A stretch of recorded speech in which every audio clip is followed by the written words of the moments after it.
gardiens sont de retour, mon ami. Obligé. Car Watchmen interpelle de suite comment ce comics est arrangé aux œuvres d'art de ce siècle, que dis-je, du siècle dernier, t'en passe. Première BD américaine aux allures de roman, qui alla bien loin de ses cases, et porta les fans de comics books au-delà de leurs frontières habituelles. La Révolution.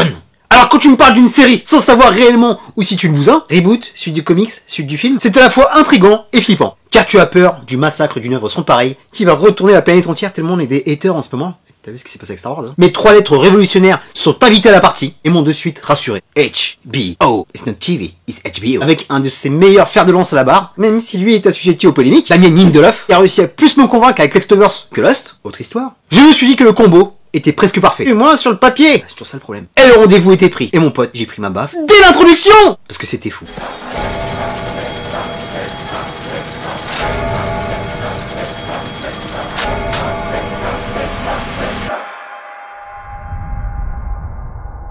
Le diable est dans les détails, mais la grâce de Dieu est dans chaque épisode de Watchmen. Rien que ça, mon ami. Le attaque est parfait, on est toujours dans une Uchronie qui n'a plus pour fond la guerre froide, mais les problèmes raciaux qui touchent encore profondément les États-Unis qui sont encore désunis, et aussi le reste du monde. Le point de départ te glace le sang, tellement c'était vomitif. On se base sur un fait historique où 300 Afro-Américains ont été assassinés par le clan en 1921 à Tulsa, Oklahoma. Et nous voilà propulsés en 2019, où le président, une des nombreuses fausses pistes que j'ai kiffé sur la série, et RR, par Ronald Reagan, et bien Robert Redford, et ça matche complètement avec les valeurs de ce type. Vigilante existe, mais sont encore pourchassés. Les flics sont eux-mêmes masqués, car ils sont pris pour cible par une secte qui s'appelle la cavalerie. Opuscules extrémistes qui se sont inspirés des écrits de Rorschach, avec une certaine interprétation. Mais rien qu'on ne parle de tout ça, c'est beaucoup plus dense. C'est un puzzle à 10 000 pièces qui m'a fait chavirer sur ces 9 épisodes. Car aucun ne ressemble à l'autre. Ce sont tous des petits chefs-d'œuvre de mise en scène, de beauté plastique, d'interprétation, tension, voire de gêne. Bordel, ils y ont mis les formes. Et au fur et à mesure que le récit avance, toutes les pièces de l'édifice s'assemblent pour nous mettre un peu plus sur le cul à chaque fin d'épisode. Franchement, mon pote, je crois que c'est les cliffs les plus ouf que j'ai vus depuis longtemps. Et comme les titres, qui sont géniaux,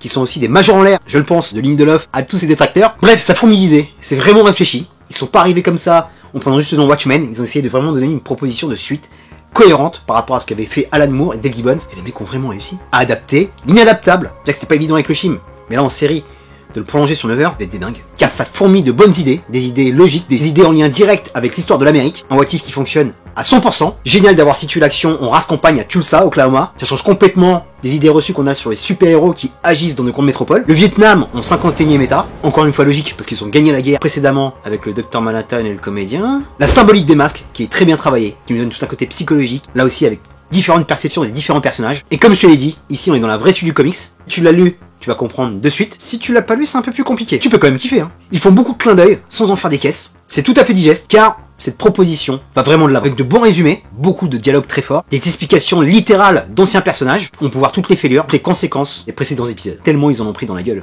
Et ce qui est très fort dans cette BD, et ici dans cette série, c'est eux les premiers à l'avoir fait, si je dis pas de conneries. On place encore et toujours le super-héros au sein de notre société, mais pas en bonne posture. La scène de braquage de banque, très super-héroïque, qui a introduit magnifiquement Laurie Blake, nous montre à quel point le malaise est aigu envers ces personnages, qui sont complètement à la marge de cette société. Et toujours dans cette continuité de personnages, toujours avec des fausses pistes. J'ai l'impression que les nouveaux protagonistes prennent le caractère des personnages qu'on connaissait du comics, et les liens sont magnifiquement bien faits. Il y avait très peur pour Adrian Veidt, Ozymandias, mais son arc est magnifique, avec un Jeremy Irons en roue libre. L'histoire du juge masqué, qui est ma préférée. Il introduit aussi l'histoire des Minutemen, qu'on voit à travers un poste de télé. Toutes ces petites séquences sont de véritables tueries, limite un clin d'œil de réalisation au film de Zack Snyder, pour son apparence avec ses ralentis, sa violence graphique, ça aussi c'est la classe. Au niveau des brand new, Regina King, Sister Night, je dois te l'avouer, cette actrice, plus j'avance dans ma vie, et plus je la vois avancer dans sa carrière, parce que je l'ai vue toute jeune dans Poetic Justice, dans Boys in the Hood. Quelle trajectoire, je suis en admiration. Quelle tueuse, parce qu'elle partait de très loin comparé aux autres. Je suis vraiment content qu'elle ait vraiment une reconnaissance pour jouer dans une telle série, parce qu'elle a fait une prestation de feu, charismatique, physique. La meuf, on voit du steak. Personnage aussi, qui a été doublement victime de traumatisme complètement fou, montre tous les dommages collatéraux de toutes ces personnes.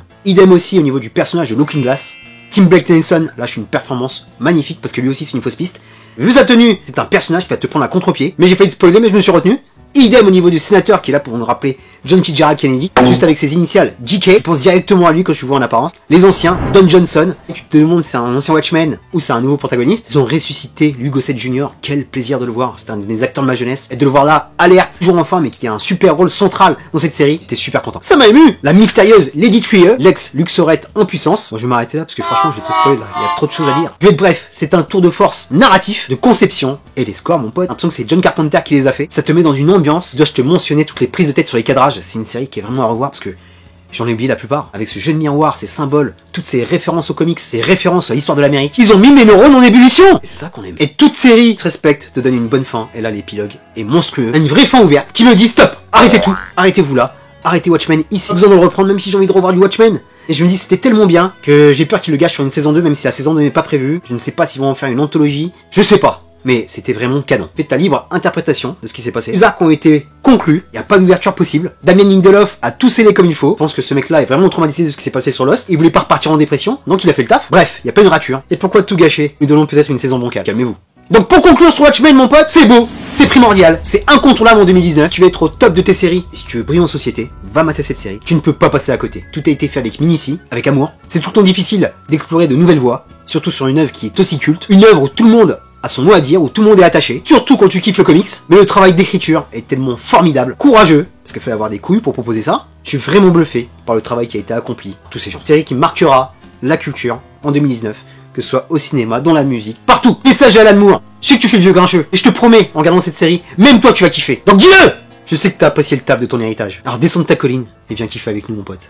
Un chef-d'œuvre d'émotion, d'intrigue, a sollicité mon cerveau, qui m'a fait participer, qui m'a fait me sentir important tous les lundis, parce que la série a tellement pris qu'il y avait vague de positivisme sur les réseaux sociaux, où tout le monde donnait un peu son point de vue, tout le monde était plus ou moins bienveillant, parce que c'est une série comme on devrait en voir un peu plus, et une série qui a rendu ringarde pas mal de séries que je regardais en même temps, mais ça c'est une autre histoire. Terminus pour Watchmen la série, je te dis à très bientôt pour de prochaines vidéos, d'ici là porte-toi bien, merci pour tes likes, tes partages, tes commentaires, passe de bonnes fêtes de fin d'année, plein de gros bisous, peace and love, et si t'as pas vu Watchmen mon pote, fonce! Oh shit!